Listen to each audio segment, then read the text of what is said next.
Hello, hello, hello. You're incredibly welcome to this workshop. So, if you're here, then you have followed some random thing on Facebook or Instagram, and the idea of safe embodiment really speaks to you. The idea of avoiding re traumatization and helping clients get deeper really speaks to you. Enough so that you have given me your email, and here you are. Here you are at this demonstration, at this workshop, and you and I together are going to chart for about an hour, chart the journey of a client who is trying to deepen into trauma but is scared. A client who is has the willingness to try to move towards something very difficult, but displays all of the things that you see in clinical practice every day.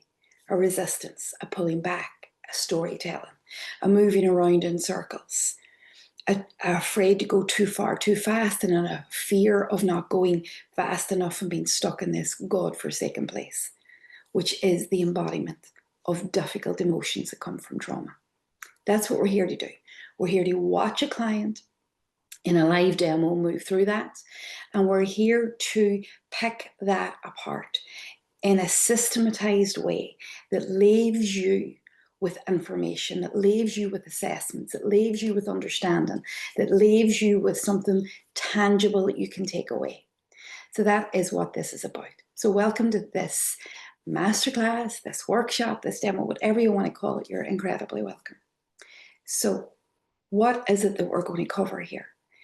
If you will allow me just to share my screen, and for those visual learners that like to see it in point form, we're going to run through it in point form. And then we're going to look at the roadmap so that you have a very, very clear idea of where we are going here today. Okay. Nice. Let us have a look.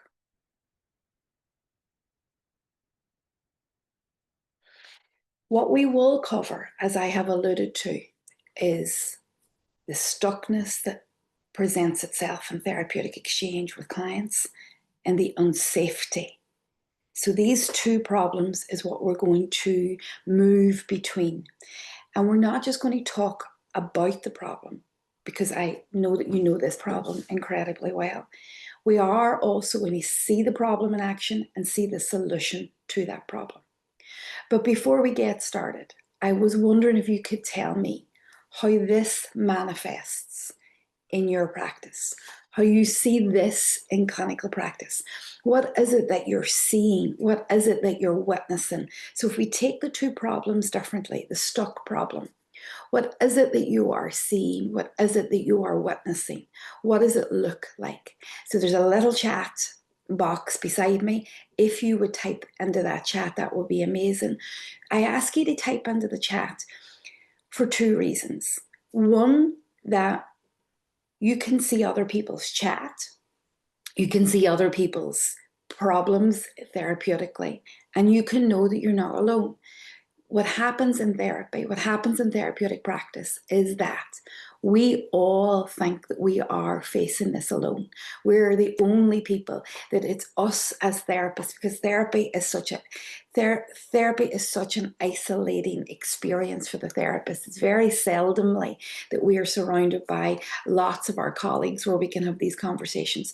So for me, the chat box becomes that kind of, if you like, staff room, that room where we can share a cup of coffee and have a look at our, if you like, our experiences that are uniform. So how do you see stuckness coming up in your client? What is it that it's represented? And how do you see unsafety? And how is that represented? If you let me know in the chat, that will be brilliant. I'll speak, as you're typing, I'll speak a little bit to what I have seen clinically in practice. Stuckness looks like willingness, but no capacity. Stuckness looks like I want, but I'm afraid. Stuckness looks like ruminating, storytelling, cycling, touching something like a bit of a hot potato and throwing it away. Stuckness from an embodiment perspective looks like that. It looks like talking about it, but not embodying it, understanding it intellectually, but it doesn't go anywhere. And unsafety can look like stuckness. This is the problem. When do we have a stuckness from unsafety, and when do we have a stuckness from incapacity? Because unsafety is, I know where I'm going and I don't have the capacity to go there. I know what I am embodying to, and it's too far too fast. I know where I am going and I don't actually have the capacity to go there and bring myself back from it adequately. So they're two different problems. They do kind of correlate and speak to each other, and that's exactly what I want you to know by the end of this class. We will look at why clients can't deepen emotionally, why they cycle in story, why safety is much more than nervous system regulation, much, much, much more. And in the field, we're taught that if we can create capacity in the nervous system, that will automatically allow some of the difficult emotions up. And that is not a technical truth. I have seen that firsthand myself. What type of assessments that you need before you start any embodiment work, and we will do those assessments in this class. What assessments that you need to avoid re-traumatization, and what tangible embodiment tools do you need to prevent stuckness and to prevent re-traumatization. So that is what we're going to do. That is my promise. We are going to get to there through these two principles. We are going to get from unsafe and stuck to safety and fluidity. What does that mean? It means I am going to show you the roadmap that moves your client from this unsafe, stuck, ruminating place where they can't deepen, they won't deepen, they don't know how to deepen, towards a safe, fluid, titrating way that they can touch some of the very difficult stuff and move back from it in a safe way. I am going to show you that roadmap, show you the assessments, show you how to get there, and we are going to start now. So, before we start, my name is Shauna Quigley. Many of you will have never met me before, never come across my work before, and you are incredibly welcome into my world. Here I am delivering this class to you in the hills of Donegal, Ireland, as you can tell from my accent. There will be many people from all around the world listening to this, so I hope that I am speaking with a clarity and a softness that allows you to see over my accent.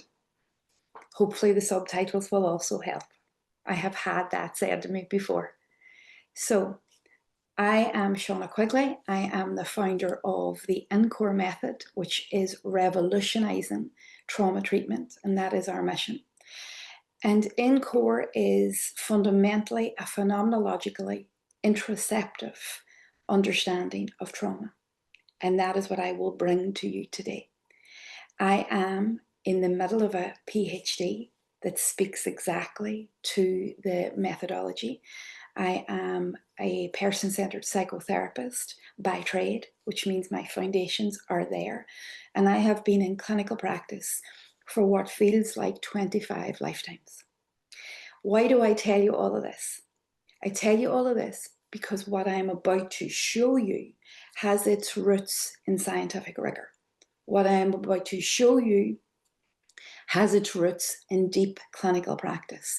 And what I am about to show you also, I have a lived and very heartfelt experience of it. So, a little tiny bit about me. Yes, I have all of the credentials to be able to deliver this information, but more importantly than that, I have the experience of transforming trauma within me.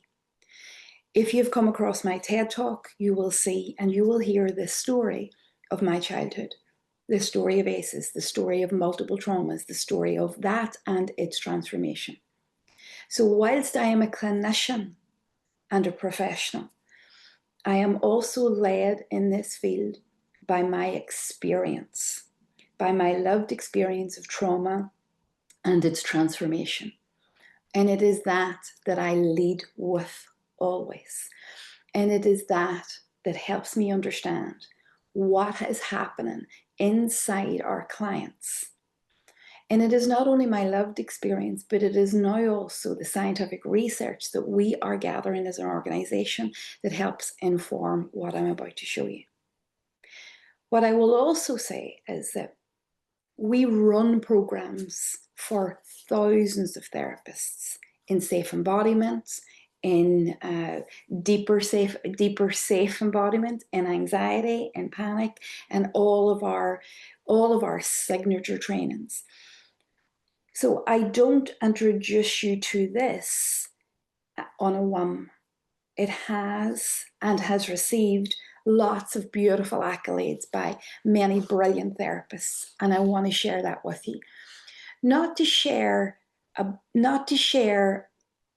my greatness or the methodology's greatness, but to share what is actually possible for you as a therapist. So let me share this beautiful, beautiful quote by one of our therapists in safe embodiment.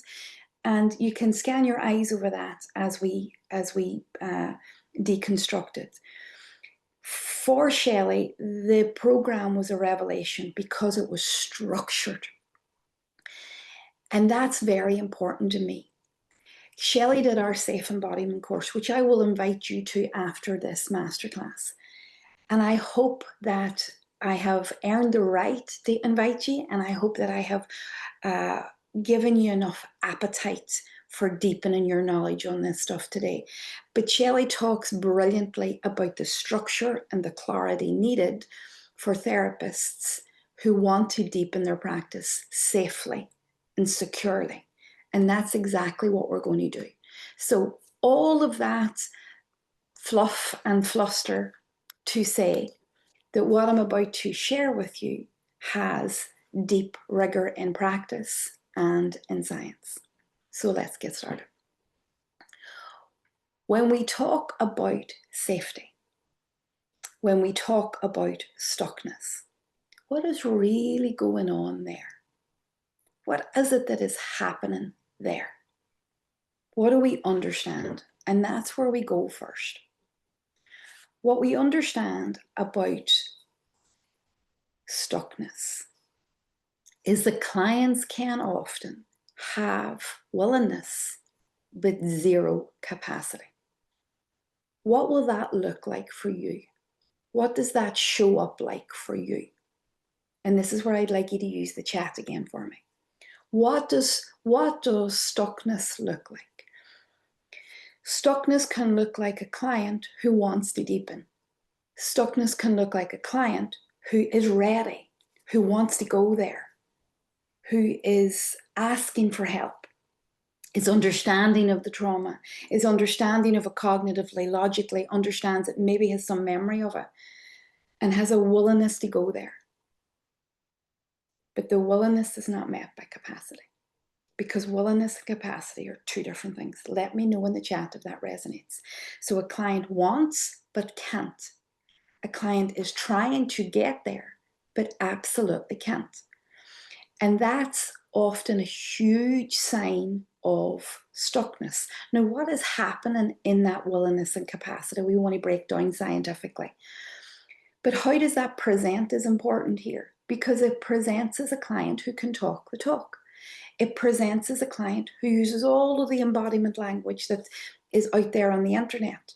It presents as a client who understands their trauma, who understands the theoretical principles of trauma, who understands their attachment wounding, for example, who understands, the idea of narcissism, or understands the idea of the drama triangle and the relational trauma triangle, has all of this kind of, if you like, metadata, has all of this psychoeducation, and can talk about that psychoeducation until they are absolutely blue in the face, but do not deepen any further than that.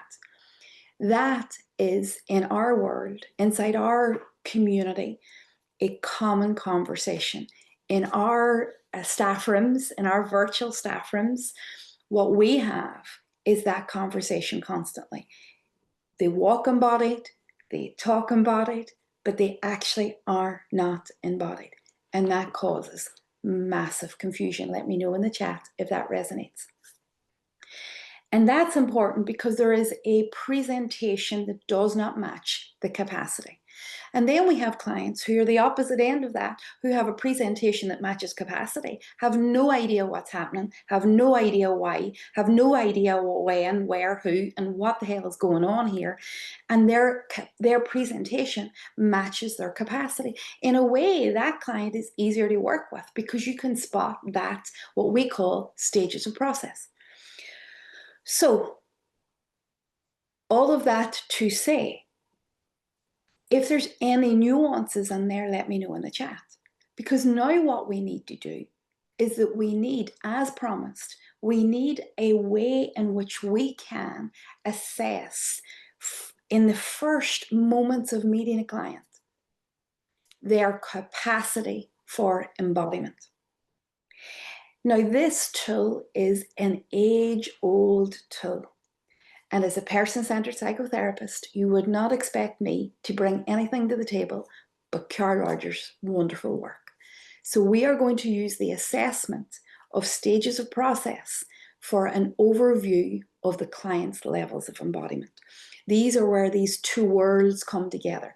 The science of person-centered psychotherapy and the science of interoception. I'm going to bring those two things together, and I'm going to show you a very blunt relational assessment that should help you immediately understand where your client is, despite their rhetoric, despite their presentation. So if you'll just allow me, I will share our screen again. And if there's any questions whatsoever, just pop them in the chat. Now, we are aware, before I share the screen, that this is a recorded session. However, the software that we have here allows for live feedback.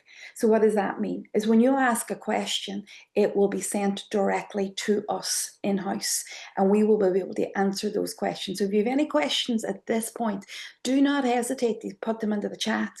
We see those questions live. We respond to those in the chat. So please do not be afraid, even though we know this is recorded, please do not be afraid to reach out and ask any questions. So let me share my screen again, and we will look at this beautiful work of Rogers, and we will adapt it ever so slightly for assessment purposes. So, excuse me, we're going to quickly run through the stages of process and how it relates to your clients. Just going to get a little drink. So, stage one. It's very seldom that a stage one shows up in process. It's very seldom that a stage one is actually in therapeutic alliance of their own free will. Often they're mandated to be there by legal entities or government entities or insurance. And it's very, very seldomly that they've actually brought themselves there. Sometimes their partners bring them there, and there is a very defensive client in front of you, a very defensive client that's extremely resistant to change. And they have little or no connection to their body. Everything is an external conversation. If you are working with a stage one processor, then your work is, you're starting from the very, very, very beginning of any of the embodiment tools. And we'll talk about that in a minute. Stage two has slightly less rigidity, but is continually talking about people, places, and things. The problem that they have that has brought them to therapy is external to themselves. Now, if something's external to me, then it's not internal, which means I'm not in awareness or connected to that.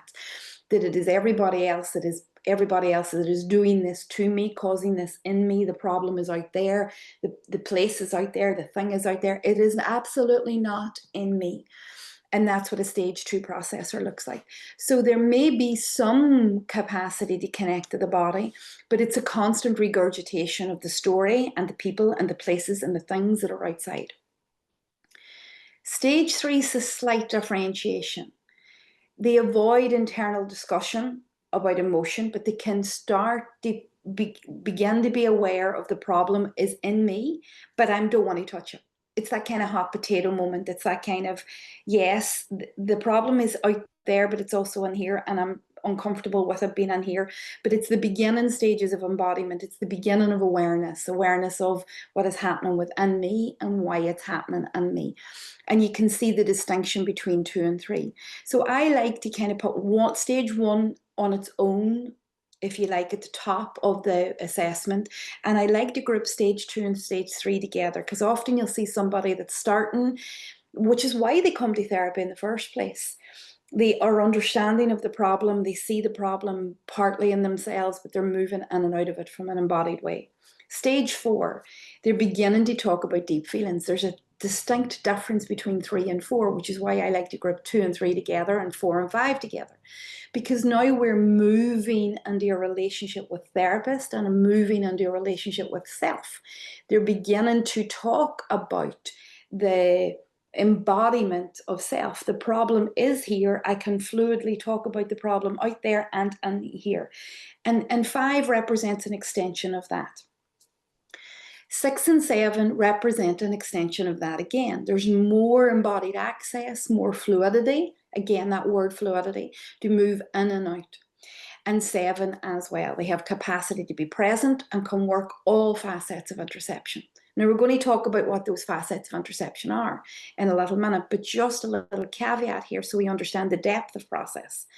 When we talk about capacity for interoception, we're talking about deep access to the body. We're talking about deep access to all of the capacities in the body and all of the data in the body, including the mind data in the body. And that's a real high stage of process. What I see in the field is that many people assume that people have that capacity, and they absolutely don't. Why don't they? What do we understand about capacity? Capacity is built or destroyed in co-regulation. It's built and destroyed in attunement and attachment. Capacity is built and or destroyed in trauma. So a lot of our clients are presenting as embodied because they have language, because they've been in the therapeutic cycles for years, and they're presenting with a understanding but no levels of embodiment. And what I want for you is this to be your first relational assessment. Now, what do I mean by relational assessment?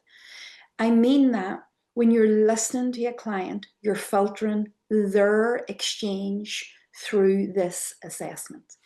It's not an assessment that I would like you to use as a tick box, like the core assessment or wherever your clinical assessments come from. This is a relational assessment that will give you a foundation of your client's original capacity. If you've got a stage 2 processor, asking them where they feel that in the body will not cut the mustard. It will not work. It will cause possibly shame in the client, a jolt in the client. It'll cause a burrowing in the client, a continuation of stuckness. Asking a stage 7 processor where they feel that in the body is perfectly okay, but you have to be able to assess where the client is before you pick your embodiment tool. So when we think about stages of process, we are also thinking about embodiment tools. We're thinking about the capacity to respond to the interventions, or respond to the questions we have, or respond to some of our practices. Because the lower the stage of process, the less capacity, the more interventions that you need, the more basic interventions that you need for embodiment. So now what we're starting to see is this not only assessment of stage of process, but the assessment of embodiment tools that are needed. Because we understand the lower the stage of process, the less capacity for the first stage of interoception, which is awareness. Some of our clients don't even have the first basic fundamental foundation of embodiment, which is awareness. There are so many of our clients who can talk the talk, but cannot actually have this first facet. And this is where we take our first assessment and we run it alongside our second assessment. And these two things help us frame why our client is stuck. They're stuck because they have a capacity problem. They're stuck because they have a skill problem in themselves. And they're probably stuck because as a therapist, we don't actually know the skills that we have to do to build this client because we've never received the assessments. We've never received the succinct, systematic, clarifying information that helps us understand so that we don't ask questions too quick or take a client too deep or ask something of a client that they don't have capacity for. Tell me if that makes sense and ask me any questions in the chat. Again, just to remind you that we see that chat and we will respond to that chat. Okay. All right. So we're going to move to the second assessment that feeds the first assessment. This is all about capacity. You're looking at your client through the lens of these assessments. So I am going to share the second one with you. And we will, sorry, just giving you a little glimpse of your assessment that I'm going to give you at the end. That's not where we wanted to go. We wanted to go here. Here we are. All right. So what we've got here, I'm just going to make it a tiny bit bigger for you. Okay. So when we talk about embodiment, we can't talk about embodiment without talking about the science of interoception. The way that our body creates internalized data for its experience. So we look at the stage of processes as our first assessment, which is this big overview. And then this assessment will give us much more granular detail on the client's capacity. So in line with stuckness as the problem, we're asking these questions. Can my client bring attention to their internal body sensations? That seems like a very basic question. This is one of the most overlooked questions in the field. Why? If we think about it, if a client talks about, having an emotionally immature parent and how difficult that is and how it's caused unsafety for them, how it has caused dysregulation for them. In the understanding of that, do we know that they can bring attention to that dysregulation in their body? Do we know that in the articulation of that, they can bring attention to the experience of that in their body? Because the articulation of that and the attention of that are two very, very, very different processes inside the body. And so when we talk about observing internal bodily sensations, there are scores of our clients that actually have not connected to their body in a lifetime. They are disconnected, disunified, not the same, just so that we're clear, as hypoarousal. We're talking about an unconscious decision that the body is an unsafe place and I will remain in my head. It is the #1 cause of stuckness, and it's the #1 cause of confusion because they have never reacquainted their mind and body. They have never had or been given the appropriate unity skills, and this is where we tie in these unity skills, these basic embodiment skills. They've never been given the unity skills or the unity processes or been taken through a series of reunification safely in order to realign the mind and the body. So the first question I want you to ask, once you've assessed in relational assessment, their stage of process, have they got the capacity to observe their internal attention, internal sensations? Have they got the capacity to detect and report? Which means, yes, I can feel that in I can feel that in my body. I can feel the stress in my shoulders. I can feel the hurt in my heart. I can feel the unsafety in my tummy. And they are reporting, consciously reporting that. Now think about those two things. These are interoceptive facets, right? How many of your clients can bring attention but can't report? And the reason that they can't report is because their lack of attunement, their lack of attachment, their lack of co-regulation, or the unsafety of reporting in childhood has rendered them incapacitated to report. And what happens is they become, it's an internalized process therapeutically. So they are in attention and in reporting, but stuck in a loop because it has never been safe to report. It has never been allowed to report. It has never been encouraged. It is never, and sometimes for a lot of our clients, it's not even not encouraged. It is absolutely part of safety not to speak. So we have this kind of process inside our clients. It's so difficult sometimes. And we need to know how to handle that. We need to know the skills that helps a client. So we need to assess it, and then we need the skills to help a client. Third facet, intensity. I love this facet. This is why most people opt out of their bodies, because of the continuum of intensity, which means what is the scale of intensity in which they feel this? What is happening for the client experientially on a scale of 1 to 10? What do we know about interoception? We know that everybody experiences facets of interoception, but not everybody experiences them with the same intensity. That we get some mild feelers and we get some really intense feelers, and there's this continuum. And the conversations between, for our clients here, are so vital, because a lot of our clients who are on the higher intensity scale will have been shamed for that, will have been weakened for that, and will have internalized shame. So they don't necessarily have the capacity to connect to that body because of these layers.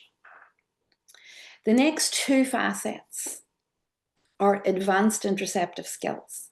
However, I hear them asked the most when I listen to other therapists. Can your client localize the sensation that they feel to a specific channel? Where do you feel that in your body is the question that pertains to this discrimination. Think about that in line with what we've just done. Does your client have the capacity to bring attention, detect, and stay in the magnitude and give you discrimination data? Most of them don't.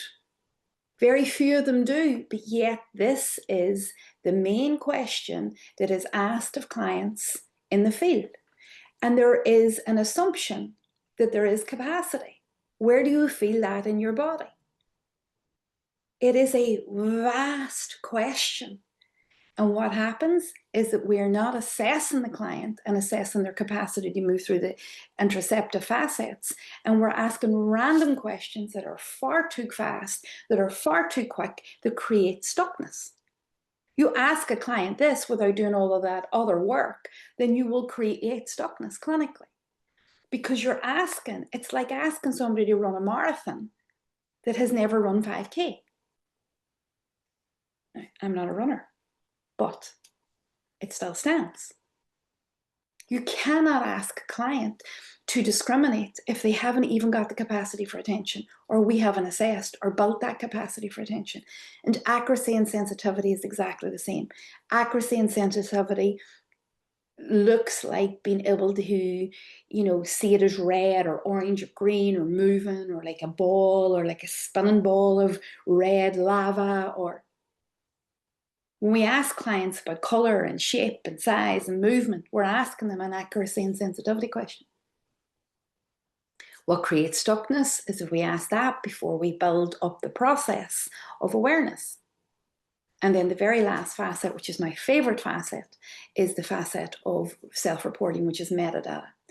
Because this is where we understand that embodiment language is not just body sensation, it's also mind data. And this changes the field completely. We're asking clients about memory, before they even have capacity for attention, detection, magnitude, discrimination. We're asking clients to match things up from a metadata point of view before we've even built the sandcastle. So this is, what I'm showing you is how to not do that. And what I'm also showing you is how to assess if your client has capacity. And I'm also hoping that this helps you set a foundation for helping your client move towards these level of embodiments in a very succinct way that creates capacity for them. Now, tell me, how does that feel to you? Tell me what is happening for you and tell me how that feels to you. Let me know in the chat how we're doing. The next thing that we are going to do is have a little look at a demo. And we're going to take all of this information that we have and we're going to look at this demo. And we're going to understand the client through the eyes of this stage of process and the eyes of the intentionality of the client. And then what we're going to do is we're going to see the client in action in a little while, and we're going to test all of these assessments on this demo. So let me pull up the demo of our beautiful client who has so gorgeously and graciously given us her work.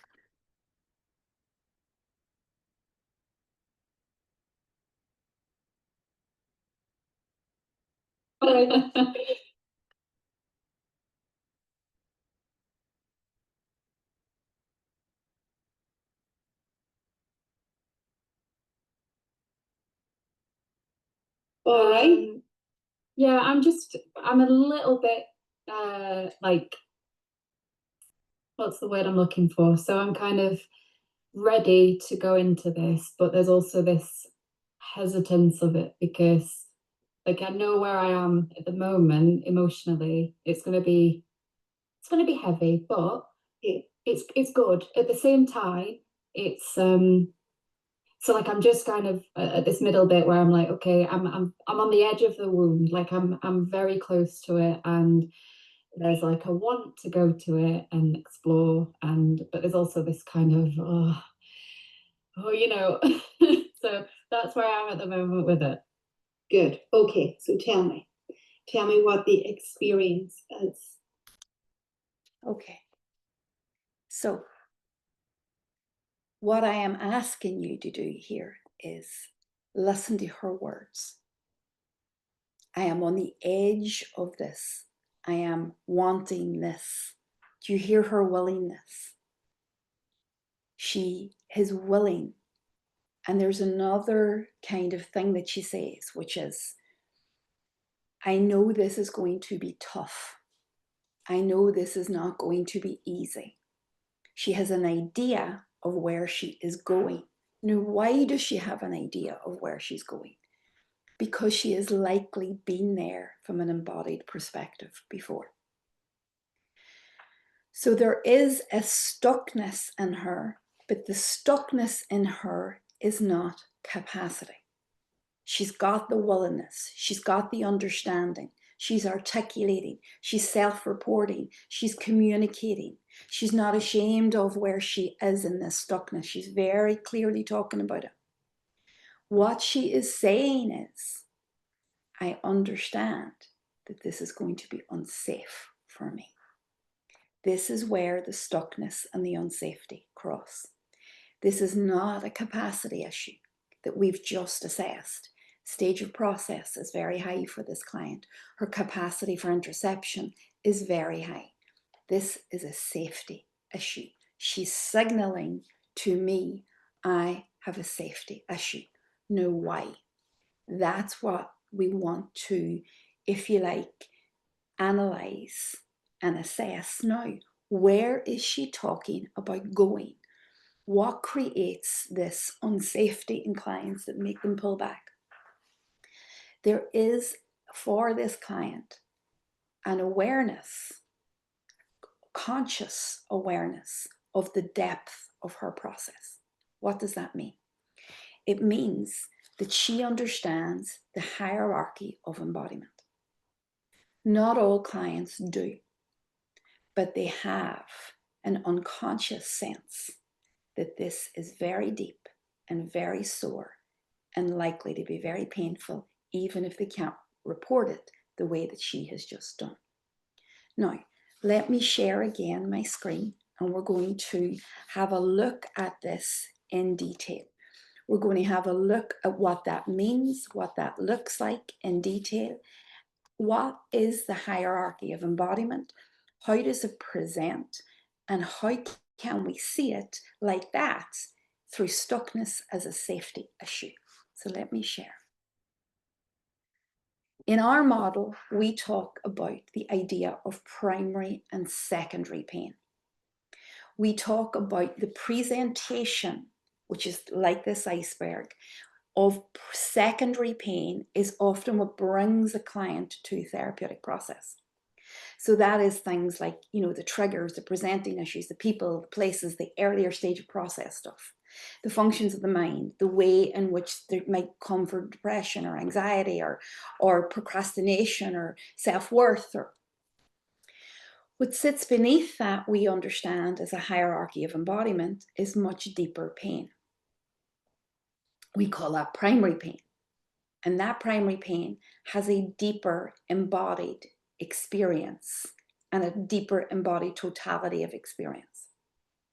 It is that the client either consciously or unconsciously is aware of, that their psyche is aware of, and that they will not allow the embodiment of that, and that will cause a retraction. Now, why?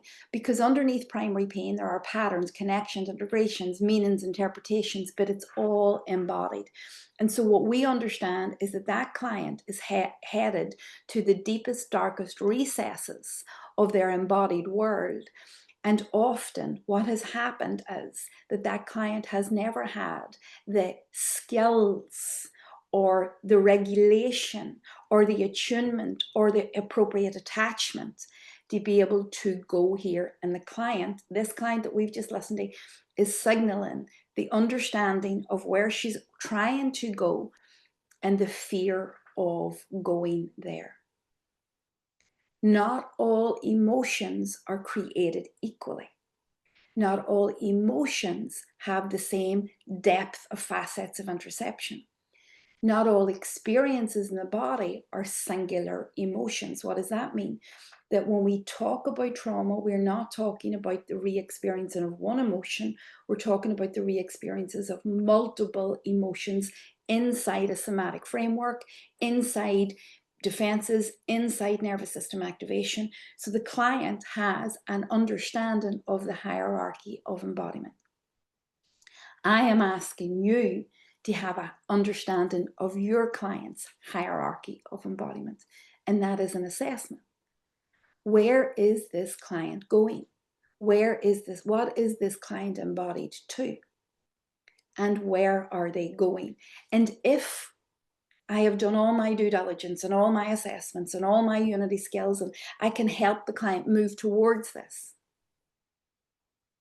can the client move into this and out of this in a way that's conducive to their well-being? Where are my clients going is the question. Let me know in the chat. Where are my clients going? What are they looking to embody to? Is it primary? Is it secondary? Where are they going? What is the hierarchy of embodiment?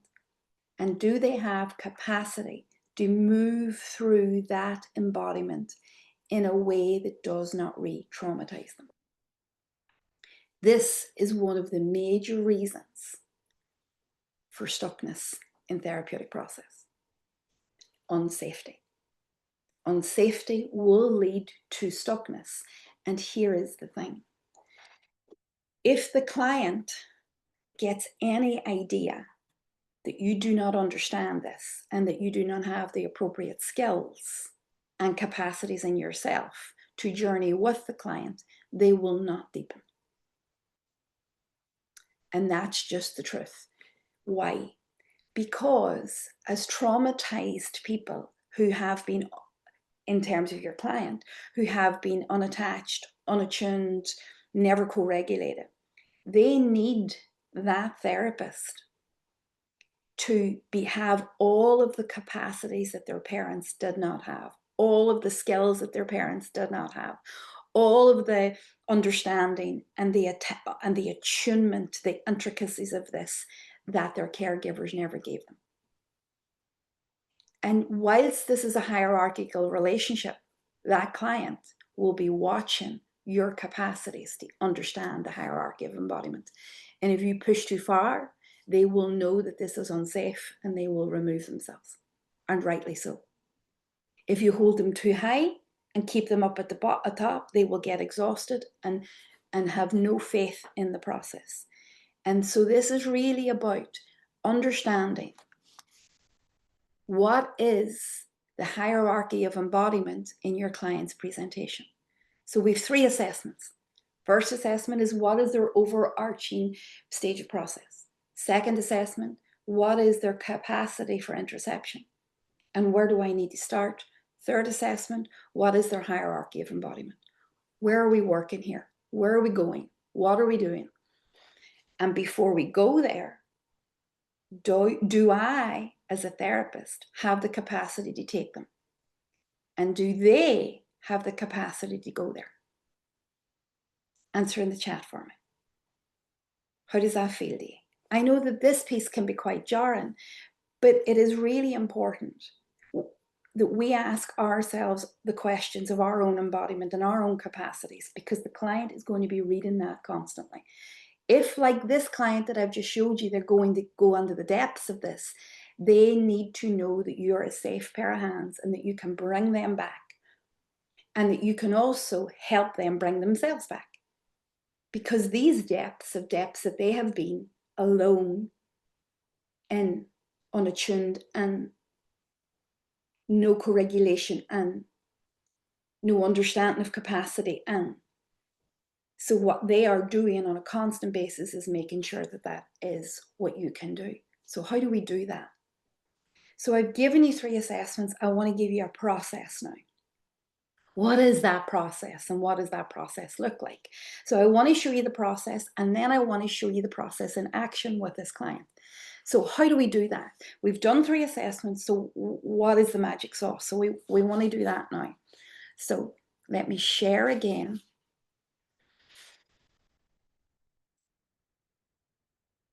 Here we go. This is the process of safe embodiment. And this helps you avoid re-traumatization, create safety. The first question is, have we created the conditions for safety, for unity? What does that mean? Well, do you remember all of your assessments? Yeah, you can't ask a client to move into awareness unless you've created the conditions for that awareness. So do they have capacity to be in awareness and detect and communicate? What's the intensity like for them? What's all those facets like? Do they even have capacity to understand their body, to connect to their body? Have we done psychoeducation around that? Now we're starting to talk about tools. Now we're starting to talk about interventions. Have we done psychoeducation about that? Have we done relational building around that? Have we done the basic unity tools that will allow them? Have we talked about the history of not being in their body? Have we done any of that pre-therapeutic work that creates safety? Have you signaled your safety? How calm is your nervous system? What signaling is your nervous system? And we know this through polyvagal theory. What signaling is your nervous system giving them? Are you giving them attachment and attunement signals that create safety for awareness? Do they know that you know what you're talking about? Do they know that you are a safe pair of hands and will move them through this process? Have you even had this conversation with them? All of that creates the conditions for awareness. Once you have awareness of any emotion, of any process in the body, can you stay in that awareness? which means you don't have to jump out, you don't have to defend, you don't have to regulate, you don't have to. And a lot of what happens in awareness is, because it is awareness and the client is emoting or the client is difficult, we don't hold the space for process, which is the next part. We move out too quick, we regulate too quick, we state change too quick because we're not quite sure how to help the client move to the next stage, which is the process, which is the processes of interception, to allow this to complete in the client. Now, what does complete mean? Complete means that we move through the stages of interception diligently, carefully, and that we move through each stage. The client has a complete understanding of this emotion, of where it comes from, of its origins possibly, of its depth, of its detail, of its process, and why it exists in the first place. Now, that is incredibly regulating to a client. But if we are afraid, we will move out of awareness and process too quick. If we don't have the correct unity skills, if we haven't done the correct safety work, a client gets stuck in process. So they don't know how to read through the emotion, they don't know how to move through the stages of interception, they don't know how to gather the data for it and create the titration and regulation inside that process that they need. And we have to pull them out and state change too quickly. Now, if we pull a client out of awareness or process too quickly, then they haven't got the appropriate re-experiencing of this emotion. What is that re-experiencing? Well, as a child, they probably experienced this, but experienced it alone, experienced it in a way that they weren't allowed. They experienced it in a way that it was shut down. What we're trying to do for any client in safe embodiment is to move them through a process that does not mimic the process that they experienced originally. You're trying to help them re-experience it in a different way. So that requires this process, and it requires that we don't panic, that we don't move too quick, that we don't regulate or state change too quick, that we don't dampen it down, that we don't bypass it, that we hold the tension in this process and allow the client to move to the last stage of this safe embodiment, which is safe equilibrium, which means that the client returns, has moved through the embodied data, has moved through it with capacity and new understanding, new regulation, new awareness, new depth of process, and has had capacity in the safe space of an empathetic witness, attuned empathetic witness for the first time, and return back to the capacity of equilibrium. What does that mean? That they can enter the room in a way that that emotion is not longer stuck inside them, processing inside them, moving inside them. That the client can go about their day-to-day business. That is a revelation for most clients. The reason that they're disembodied is because this process has never been allowed to happen with them, for them, in them, by them. It has never been facilitated by another human being to them. And so emotion or somatic material that belongs to trauma doesn't get integrated, doesn't get moved through, doesn't get understanding, doesn't get processed, because the process of it has never been facilitated. So in the field, if we're going to talk about safe embodiment, we have to talk about this process. We have to help a client move through the SAPS process. Now, this is where the other three assessments became very, very important, because you can't help a client move through the SAPS process if you don't have those first three assessments. If you don't know their stage of process, if you don't know their capacity for interception, and if you don't know their hierarchy of embodiment.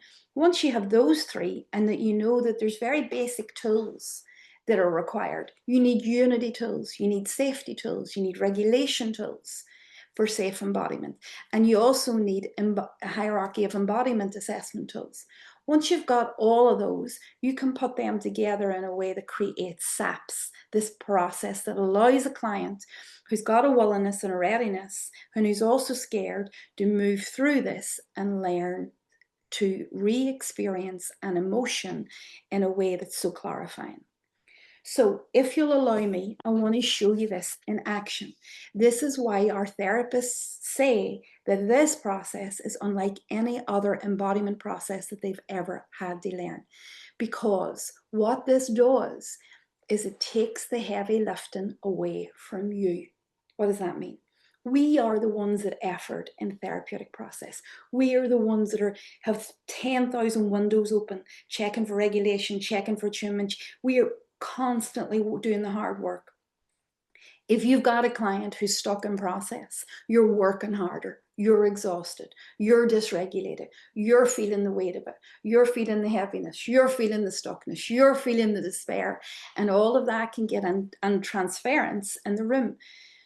When you have a process like this, I want to show you what happens. What happens is you are not doing the work. You have set the client up in a way that they do the work and that you are able to enjoy the fruits of your labor. Does that mean that you're lazy in therapeutic practice? No, it does not. It means that you're regulated, you're rested, you are able to see a client in process, which is why we do this job. Don't do this job to burn ourselves out or exhaust ourselves. So I want to show you that in process. I want to show you the SAPS process for the client that we've just watched and witnessed. I want you to see it in magic action. So let me just get it for us. So this client that you heard is beginning to talk about, so at the So beginning, anxiety moved from, so I'm just going to share the screen and then we'll have a look at it. So just to give you a little brief. So she talked at the beginning about it as a process in which she was coming to the age of, she's nearly ready for, but she's frightened by. We're 14 minutes into a session and she's starting to explore the experience of emptiness in her body. What I want you to note about that is that the emptiness is hers. It doesn't belong to anybody else. She hasn't externalized it. She's not talking about people, places, and things. She's a very high stage process. She's got capacity to bring awareness to her body. Check. Now she's moving through the facets of interoception. Check, check. But what I want you to watch is how she allows that emotion to rise and fall and learn and move through it. And the relief that she has at the other end from allowing something that has been stuck in her that felt far too big, far too much, far too difficult, and how she is moving through that in this session.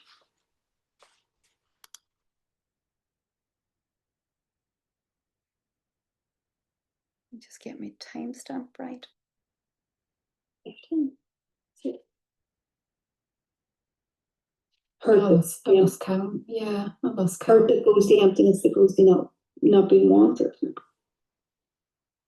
Yeah, I've lost count. And when you were talking there, that so anxiety moved from solar plex to almost like where my belly button is, and there's a kind of a resistance wall, like there's a wall, if you like, or a solid, and it's kind of like holding me there now.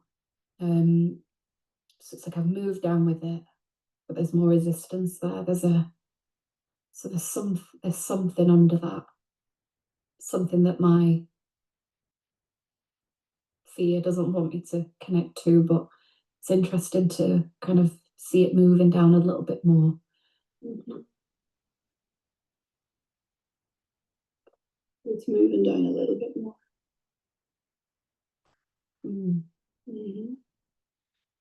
Yeah, and it brings a bit of like a bit of nausea, bit of a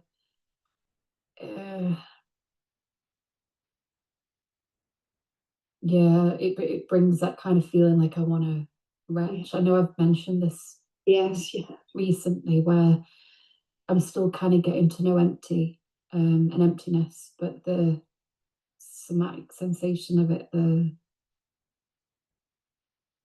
breathlessness, the nausea, feeling it's almost like feeling disgust or like disgusted in myself.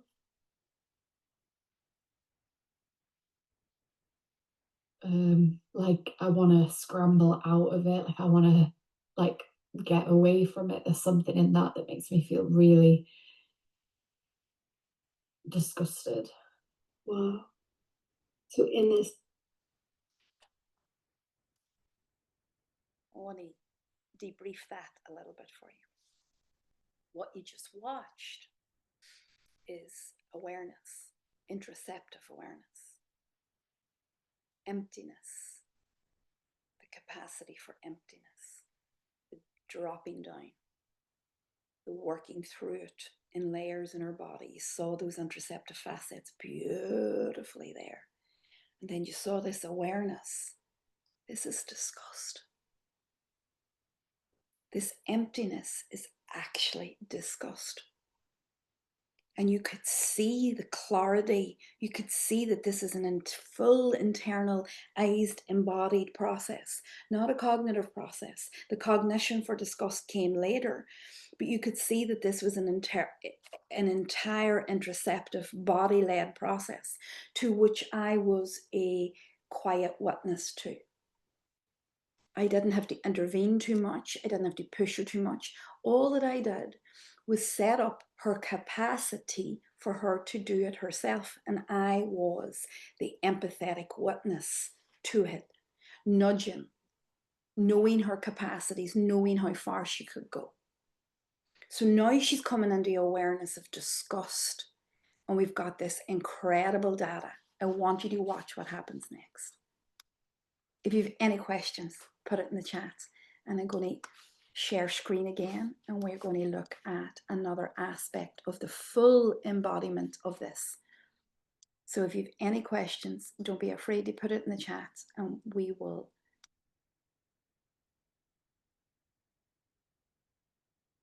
Yes, I'm disgusted, and so don't see that.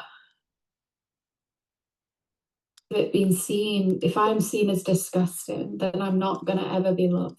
yeah. So I want to hide that. I want to, yeah, I think that makes sense to me.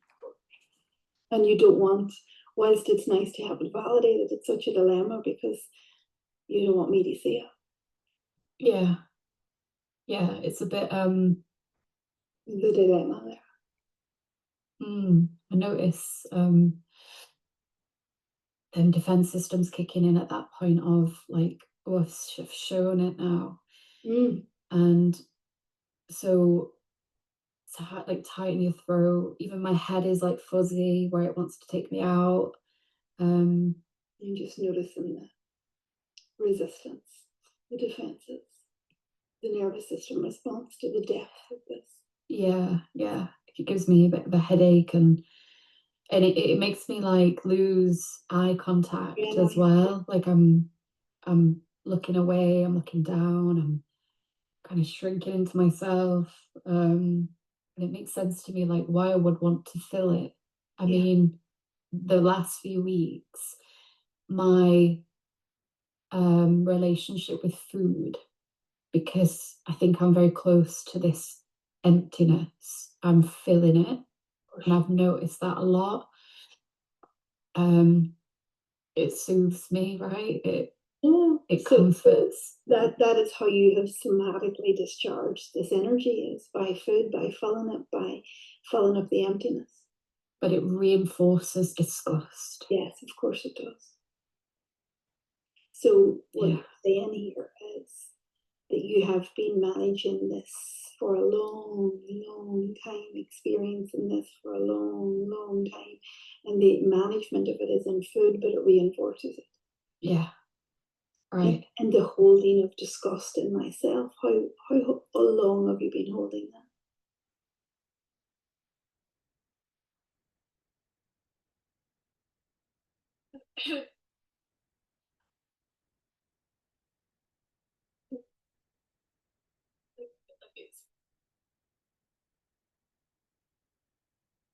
Oh, I don't know. A long time. A long time. And there's such like a closing up of that where it's like my body keeps swallowing it back down. Yes, yes, yes, yes.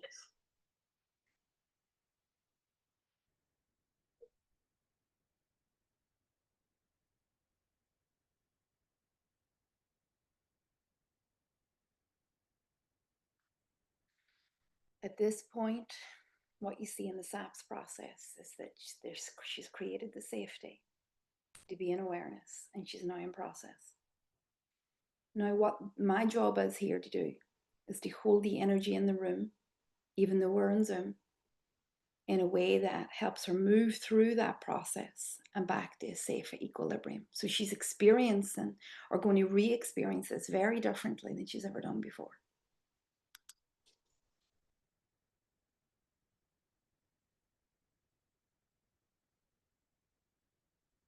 She is sobbing here, but you can't hear it.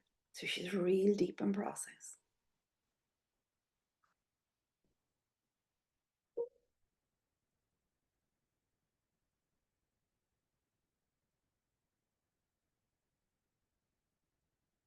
What I'm doing here is checking for safety. She's still in connection and communication. She comes back up. It's really painful, Sadie. Yeah. It feels good though to just let that come. Yeah, it's welcome. Seen, validated, understood. Yeah, like finally feeling safe enough to come. Yeah. Because that was the Finally feeling safe enough to come. She's through it, and now she's back in communication. She's back in conversation. She's not, her arousal was the place that she went. She's not in hyperarousal. She has, for the first time, moved through that process that did not dysregulate her to the extent of hypoarousal, and she's back in communication. My only role there was to be the empathetic, attuned witness. I think the last bit of blocking it. Yeah. It was so strong. It was like, do not speak that, do not express it, don't. Yeah, I think something about expressing it. I think there was a fear of it, like almost it being confirmed and being seen, and if it gets seen, it gets judged, and then it reinforces that, and it. Now she's able to make sense of her process. Now she's able to make sense of why it was so disembodied. Now she's able to make sense of not only the emotion and move through it and re-experience it, but she's able to make sense of it. This is the SAPS process in action. But what we had to do to get there was to build unity, to build interception, to build safety in practice, to build awareness, to bring her out of her head and under her body. So all of what we call the preparation skills, we did, or I did with her, and this is what I teach all of these preparation skills so that you can get those magic moments in therapy for your client. Did you notice my lack of intervening? Did you notice that I had full trust in her moving through that process? Because we'd already built the foundations for her to do so. We'd already done all the assessments, done all of the unity skills, done all of the safety skills, done all of the psycho-ed, all of the foundational skills we had done so that she could move through that, understand it, not only understand it, but re-experiencing it in a whole new way. That is safe embodiment in practice. And that's what this entire workshop has been about. And that was my promise was, when you understand that you have assessment tools and skills, and you bring these assessments, tools and skills, and the skills that you need are unity skills, the skills that you need are safety skills, the skills that you need are hierarchy of embodiment skills. Those skills, when you have the minutiae of those, you can bring all of them together in a very safe, structured way that helps your client do what we have just done, move through the SAPS process, in and out of the room. That is what creates real therapeutic change. So I know we've only been together an hour. I hope that you've seen what I have been possibly harping on about, but I'm so passionate about it. And with that passion, I hope that I have, if you like, earned the right to introduce our program. So this program that I am inviting you to is what we call safe embodiment, a pre-therapeutic process. If you do this pre-therapeutic process, therapy takes care of itself, as you have seen. The hard work is in the scaffolding. The hard interventions is not while the plane is flying, it's before the plane takes off, the plane being the client, the plane being the embodiment. So what is it that we offer in this course? All of the embodiment tools that you need, all of the safety tools that you need. So all of the assessment tools and all of the safety, all of the embodiment assessment tools and all of the safety tools. Sample contracts. You need good, solid contracts.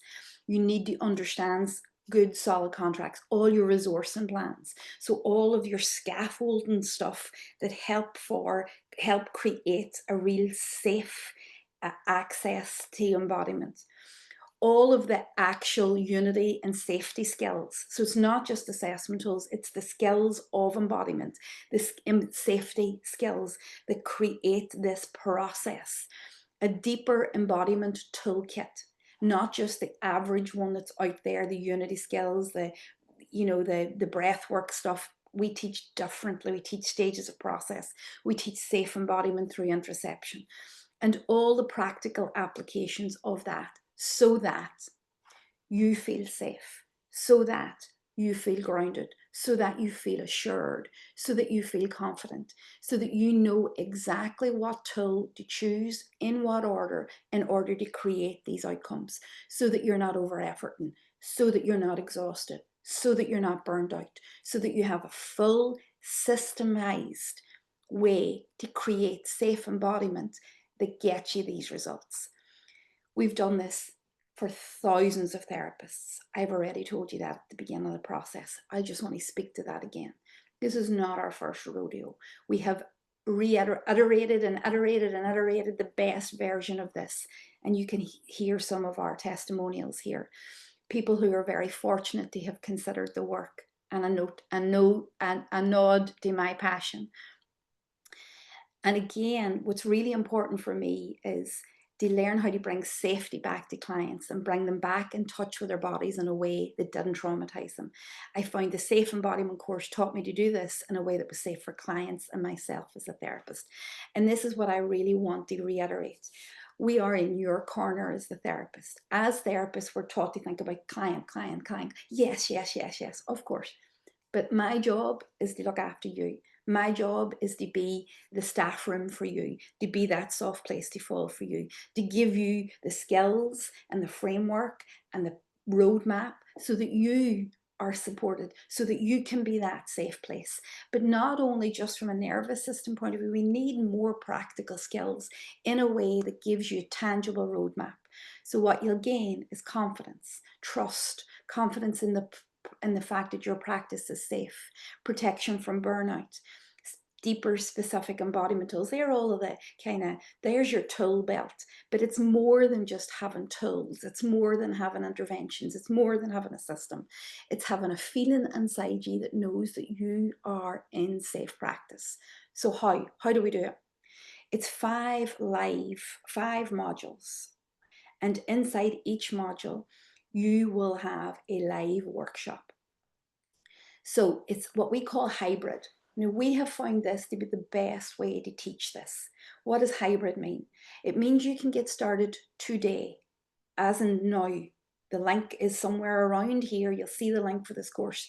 You can get started today. You can take this class and then think, hopefully you think that really, gave me an appetite for learning more, and you can start today. And then you can just book yourself into your live workshop, which means that you learn the theory and then you come to workshop to integrate it, because we're all about integration. We just don't want to throw theory at you and leave you out in the sea.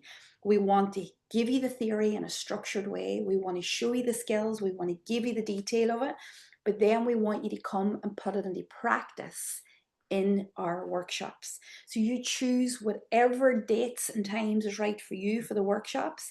We have found that this is best for therapists. Instead of trying to fit you into what works for us, we have a list of workshops for each module, and it's literally as simple as, I think I'll take the workshop on that date. I have a free weekend that day. I'll do my theory and I'll sign up for the workshop. What happens is we all get together and workshop and we work this out experientially, and we work out the theory inside case studies. Again, like this, but we work case studies and we work the workshops to meet those case studies and bring theory and case study and learning together. And that's exactly what these workshops will do.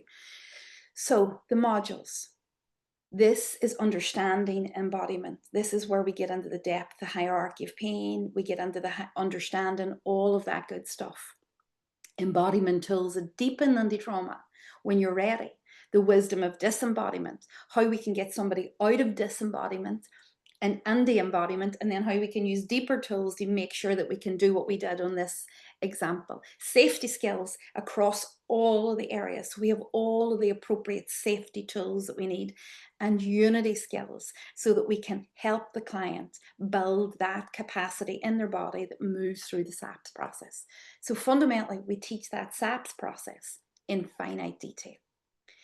So again, it's pre-recorded theory lectures, maximum duration 2 hours for each module, broken down into small segments. So you're not sitting down to devour a 2 hours lecture. You're sitting down to small videos with supplementary documentation, and then a workshop to implement everything. You'll have a full school. All your details, everything is recorded, everything is pre-recorded. So if you can't get to a particular workshop but you want to watch it before you go to a live workshop, that's all possible too. And it is completely designed for your busy life. It's designed for your therapeutic practice. And it's also evergreen. So it's not like it's just this one-off thing. You can come back and forward to this. If you're having a particular problem with a client, you can go back in and look at those lectures or look at that theory on that and go back. All of the workshops are recorded. So you can go back into a workshop and think about, okay, what do I need? What did I have to learn again? So it's very specific, especially say, for example, you had a problem with a client who's just not doing any of the Unity stuff. You can go straight to the Unity module, even after you've been through the course, and take that piece of the course again, look at the workshop, ask the questions and move on. So it really is an accompaniment to your practice rather than this idea of a one-off workshop or a one-off course that you go to and then you lose. So let's look at the investment. The investment is £314.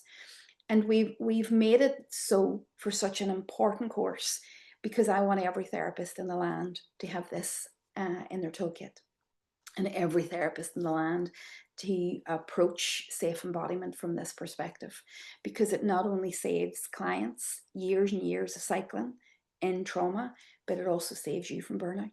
And that's why it is as it is. The price does not reflect the quality, and the price does not reflect the depth of the material in it. And you can look at all of our testimonials and see that the price reflects my eagerness to have you come on board and join us. So that's 300, it's 40% off for anybody in a short period of time. So I think we have a 48-hour window. So for anybody that's coming to this masterclass, workshop, whatever we want to call it, this demo, there's a 48-hour window on that £314. So what you will see is, I think in the software, you will see the link. That link will pop up and you'll have access to the course now in this moment, and you will have 48 hours to avail of that bonus. If you have any questions, like I have said, please, please, please do not hesitate and reach out to us. You can ask the questions here. Again, those questions go straight to us, so we'll pick up those questions. And because you've entered your email, your questions in your email will sync up, so we will be able to respond to you. If you have anything that you need clarifying, anything that you need whatsoever, then please do not hesitate to reach out. One more thing that I have forgotten, actually, is a small gift that I have promised at the beginning of this. And that small gift was this. This is the gift for your attention. This is the gift for your grace and kindness and your journey with us. This is the Safe Embodiment Assessment. A link will pop up And if you want that assessment, then you can just click that link and download this assessment. This is everything that we have talked about. This is all of the assessments through stages of process, capacity for interception, capacity for hierarchy, the SAPS process. And one thing that we didn't talk about, which is the risk profile, which is part of the safety stuff, your risk profile for embodiment, and then your intervention checklist. So this is my gift to you for spending the time with me. I hope that it has been of value. I hope that it has been of use to you. I hope that it changes your practice, because that's what we're in the business of. And I hope to see you on the inside of the workshops. Much love, take care, and thank you. See you all soon.